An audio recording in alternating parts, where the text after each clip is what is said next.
All right, y'all, I have to confess, this is probably about my fourth time trying to do this video. I've experienced messing up so bad that I couldn't repair it. My cat is annoying the snot out of me. And then I had Kevin Jones butt dial me in the middle of one of them. So, go figure.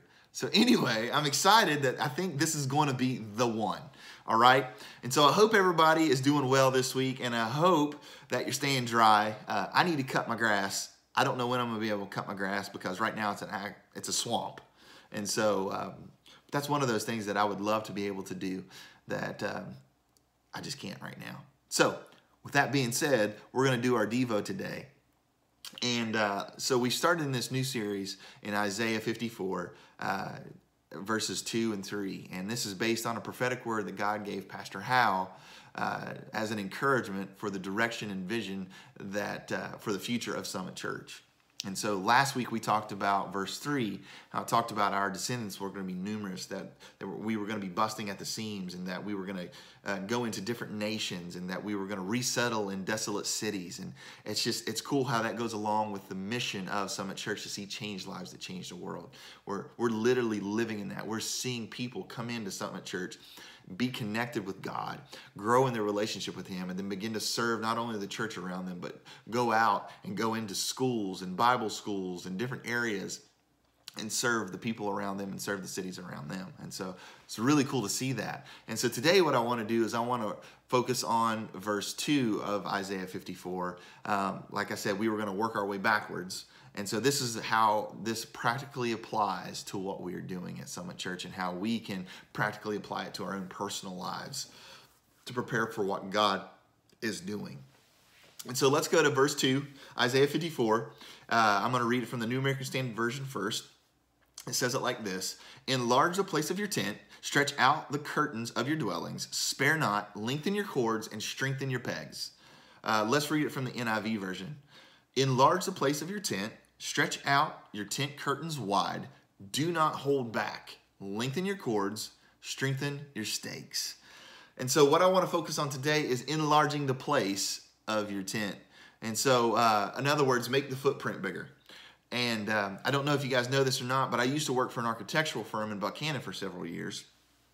And I was an AutoCAD operator and project manager. That simply means that I did blueprints, and then I also went out to some of the projects that we were doing to make sure that things were being done according to the specs that we had spelled out in our blueprints. And so one of the things that I had to do in doing that is I had to make sure that the land or the property where the expansion or the new construction was happening was actually prepared so that the foundations could go in properly. And so that meant, dirt work. It meant going out with bulldozers and everything else to make sure that the land was flat, that it was prepared correctly, so that our foundations could be prepared correctly, so that we could then build a solid foundation. Now, tents, they don't have foundations, but tents required a flat surface. And so they had to prepare or level the area that they had planned on expanding their tents. And so there was work involved. And so how does that apply to what we're doing right now? Well, we have been for the past year and a half clearing out all the junk. We have been preparing the soil. We've been leveling out and clearing away all the junk that is standing in the way of what God is trying to do through Summit Church. And so that meant, pulling up some weeds that had been choking out the mission and the vision of what we were doing. And by weeds, I mean looking at old ministries that we did on a regular basis. Were they being effective, or were they truly choking out the overall mission of what we were trying to do? They were just sacred cows in a sense. And a sacred cow in ministry just simply means that ministries that are being held onto and being done just because that's what we've always done. And so we've had to ask the tough questions, and we've had to evaluate, is this truly fulfilling the mission of Summit Church? And we've had to get rid of some things, and sometimes that's not popular. But if we don't steward what God has given us as a ministry well, then we very well could miss the impact that God is trying to make through Summit Church. Another thing that we had to evaluate is what are our values? What is our core? You know, and we had to really look at that, because if we don't look from the very foundation of who we are, then as we move forward, then we could deviate from what God is really trying to do in our church. And so that's how we practically here and right now have been leveling the field and expanding the place of our tent. And so the next thing I want to talk about is how does that apply to us practically? How do we apply this practically to our lives so that we can prepare ourselves for what God is doing? And as I was praying and reading about this, it's Matthew chapter 13, how Jesus told the parable of the 4 soils. And that whole parable is the farmer was spreading seed. And the focus isn't necessarily the seed. The focus is on the soils that the seed was falling on. And so one was a footpath. The other was a very shallow ground. The other was thorns around thorns and weeds. And then the fourth and the last one was the actual good soil that the seed was to fall on. I about knocked off my coffee mug. Whew, that would have been bad. Anyway, and so what does that have to do? Well, the soil represented hearts. The soil represented those who are receiving the message, the seed, which was the gospel. That how is those soils? How is our hearts? Is our hearts in a place to receive that message in a way that the enemy can't just come and peck it away and eat it, or that he can't choke it out with all the thorns, or that the sun and the cares of life can't come and just wither away the faith that we have through the message of Jesus? And so how does that all apply to what we're talking about as far as expanding the place of our tent? Well, we have to do this on a personal level. If we ever want to grow, we have to prepare the ground in which our heart is, if that makes sense. And so when we begin to see this expansion, when we begin to see this supernatural growth that God is bringing in, we have to evaluate, why are we here?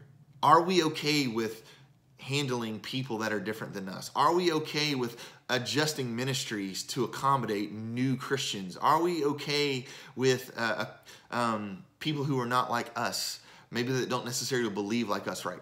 You know? And so are we okay with that? Because we have to make sure that we're okay with that, because when that comes, then we're going to be like, well, I just don't like this anymore. I don't like this anymore. It's not what I'm used to. And that's just not a right heart to have, because if we're truly reaching people that are lost, then they're going to look different than us. They're going to talk different than us. But we have to have a prepared heart for that. The second thing I thought of is how we do ministry. Sometimes we're going to have to shift ministries and how things look to accommodate this growth. And sometimes that's uncomfortable. Sometimes that makes it inconvenient for us. Maybe that we just don't like the way that sounds, or we don't like the way that looks, or we don't like the way that flows. But we have to be okay with understanding what God is trying to do to reach these people that are coming in and being changed and transformed, so that we can begin to raise up disciples. Why are we here? Are we called? And then that's another question we have to ask, is why do we serve? Is it for self-satisfaction, or is it because that we have been called alongside Pastor Hal and Lisa to fulfill the vision and mission of Summit Church? Because when those inconvenient times come, or when those uncomfortable times come, are we willing to adjust with what God is trying to do, and that allow the breath of God to begin to blow fresh life into what we are doing? Because again, it's all about seeing changed lives that change the world. It's not about our preferences. It's not about.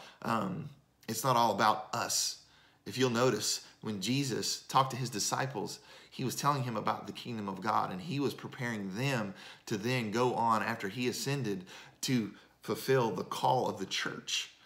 And that required a lot of work, and their focus was reaching people with the message of Jesus. Is that what we're about? Are we expanding our personal space for God to expand the tents in our lives and be a part of this great awakening that God is bringing forth in our nation and in our city? So we love you guys.